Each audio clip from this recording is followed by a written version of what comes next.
Hello and welcome. No doubt, when looking to invest in a used car, you should always get it through inspection by your reliable mechanic. However, this step still costs money. If you bring him or her 100 cars, it's 100 times your money. So you need to be absolutely convinced the car is worth it. In here, you'll find everything you'll need to build up a strong case file around any car.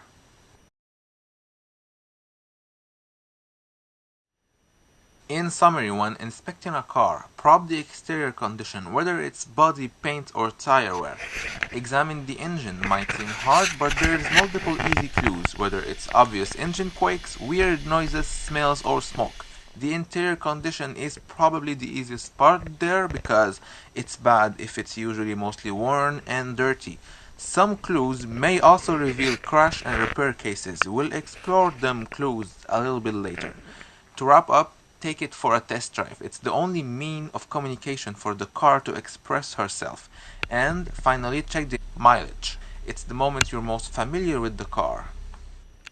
So 5 steps easier than what they look like, and here's how we tackle them.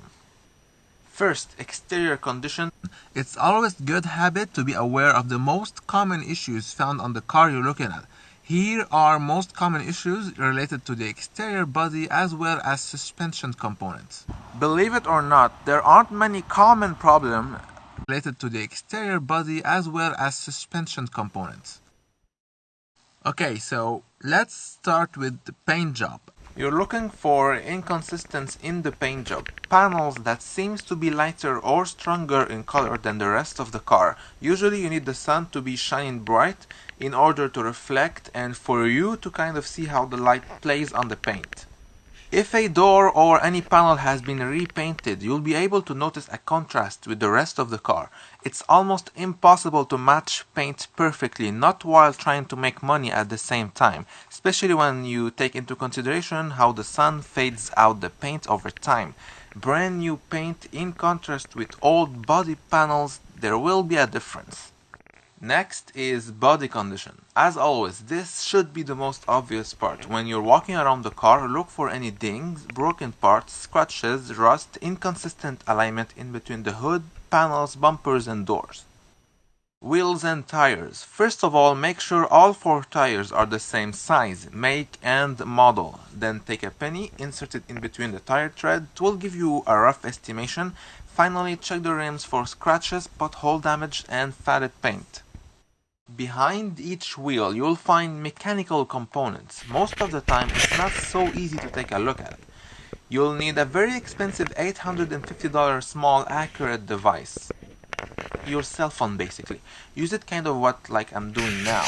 This tip will give you easy access to components such as front axle, ball joint, lower table, control arms, bushings and many more mechanical components which we are never used to inspecting. Even if you're not a mechanical expert, you can still look for anything unusual, if anything seems torn, broken, rusted, and if you're not sure, compare both sides. Headlamps and tail lights. Check and see if the headlamps are becoming blurred and yellow. This is common with non-UV treated transparent plastic. With time and sunshine, they slowly degrade. This means either the car was sitting too long facing the sun or the car has spent most of its life on the road. This is why sometimes yellow blurred headlamps can give you a rough estimation on the actual mileage. On 4 corners of the car, the headlights as well as the tail lights are all blurred. Now moving on to the engine. Here are common issues about the engine and everything related to the engine. PCM needs update, failing hydraulic valve, failing transmission, failing cooling fans, and the battery cables may corrode. So before even starting the car up, inspect the engine oil. You are looking for 4 things. Is there any oil? Obviously no oil means God knows if the engine is still in good order. Now, does it look like oily oil? If it feels and smells like anything else but usual oil, the engine most probably have some expensive issues. The sad part is recent engine, especially on expensive cars, are not coming with dipsticks anymore. Anyway, moving on. Is there missing any oil? If yes, it's common for all engines to lose a little bit of oil over time, so no worries, as long as it's not under the minimum mark. Finally, the dark or brighter. Basically, the darker it is, the sooner it's gonna need an oil change. Everything seems alright. Oil seems dark. There's enough oil, but it probably need to be changed soon. Next, start the engine up and listen. Ideally, a cold start is the best way for checking an engine. If it's too rough, you know it's usually packing a big load of mileage. So listen for any weird ticking sounds, odd rattle, or knocking noises. Some disturbing, grinding, noisy knocking sounds, which should indicate engine failure, tend to go away when the engine is heated up or filled with additive oil meant to suppress troubling sounds.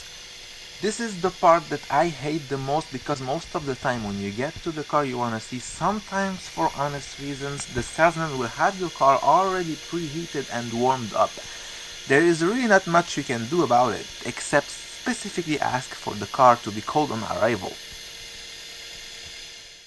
While the engine is running, check for any oil leak under the engine bay, rear differential, and if it's a 4x4, also check under the transfer case, usually located underneath the car between the front seats. Sometimes you'll find literally oil leaking on the floor, but most typically you want to make sure that everything is dry and that there is no trace of leaked oil. Let's move on the exhaust. Ask someone to rev up the engine a little bit so you can check the colored gas coming out of the exhaust. Is there any oil as well? There is three main colors that could indicate engine failure: dark black, blue, or white gray. The usual color should not be noticeable in summer and very light gray in winter. Moving on, engine bay inspection. After letting the engine heat up, it is the perfect time to inspect the engine bay. So shut the car off, check and see if there is any weird smells, whether it's coolant fluid or burnt kind of smell. Look for any steam or smoke all around the engine bay. Since you are in the engine bay, it's the right time to look for rusted engine components. Usually when a car is not driven for a long time, mostly because it has been into an accident waiting to be repaired. Some parts, as well as engine parts, tend to be easily exposed to water and accumulate surface rust. Either way, look around for rusted engine part as well as rusted frame and engine bay panels. Moving on, interior condition. Common issues about the interior and electronics, there aren't any. Okay, so look for any interior wear mark. Less mileage means more value. When people run out of honesty, they become horrible. They decrease mileage without ever restoring life to the car, which is a major problem, and is, in my opinion, why a lot of cars that we expect to be reliable appear unreliable. When you buy a used car showing 20,000 km and you are supposed to replace your transmission oil at 100,000 km, you are not aware the real, genuine mileage you bought the car is actually 120,000 km. If it's not too late, you end up replacing your transmission oil when the car really hits 200,000 km, thinking it's 100,000 km. And you know how we rate issues occurred based on mileage driven? Well, that doesn't mean anything if we keep manually rolling back the displayed mileage on the dashboard. Needless to say, we need to find clues all around that can justify the mileage. Look for any unusual wear and tear on the steering wheel, seats, and switches. Any unusual condition could be caused by excessive use, which should indicate a relatively high mileage. We talked earlier about clues indicating a crash and repair case. It's mainly the seatbelt mixed with black mechanic kind of dirt. When a car gets into the hands of a cheap money-making mechanic, you'll most probably find mechanic dirt all around the interior. Granted, it doesn't mean the car was crashed. The car might simply be in for cheap maintenance. A crash and repair case is most usually given away by the seatbelts.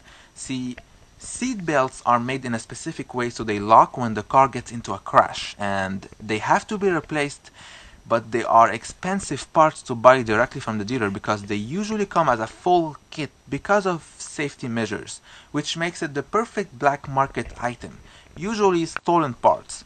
This is where it gets interesting. Parts on the black market aren't handled with all due care and attention. Once they have been removed from stolen cars, they are basically thrown away, waiting for customers. Meanwhile, those parts accumulate dirt, rust, and all kind of nasty stuff. The weird part is that nobody bothers cleaning them up. That is the best explanation I was able to come up with after witnessing numerous recent cars with seatbelts in terrible state. In this case, the seatbelts are crystal clean, all good. Now, all windows and sunroof. Make sure all windows are working properly, open them up and close them down. Don't forget to check if windshield wipers show any malfunction. You really don't want to find out the hard way in the middle of the highway when it's pouring rain. Now is the time to take it for a test drive. I would suggest to drive it in city roads until it heats up and then take it on the highway. Make sure the radio is turned off and ask the salesman to remain quiet so you can focus on the car. After going through that smart chart thoroughly, you really should begin to have an idea on the actual mileage of the car, so check it out at the very end of your investigation. If the shown number makes you uncomfortable, walk away or try and get the best deal as fairly as possible. Also, don't forget to check and see if there is any cluster lights indicating needed maintenance. After all, after going around this car, after checking the exterior, the interior, and the engine, I am seriously convinced that this car has had her mileage brought down. It says 110,000, but I am seriously not convinced. Overall paint quality seems like this car has sustained a lot of mileage, just a lot of days out there, going and coming and going. I'll thank you for watching, and if you find this helpful, please share it with your friends or anyone you know is looking to buy a used car. We really need to reach everyone all around the world. Yes, we do. Let's make sure no one ever gets scammed because they didn't know any better. And I hope you enjoyed. Whether you're looking to buy or to be entertained by nice car footage, I suggest you subscribe and scroll through the channel. There are many things which discusses many cars. Thank you, take care, and goodbye.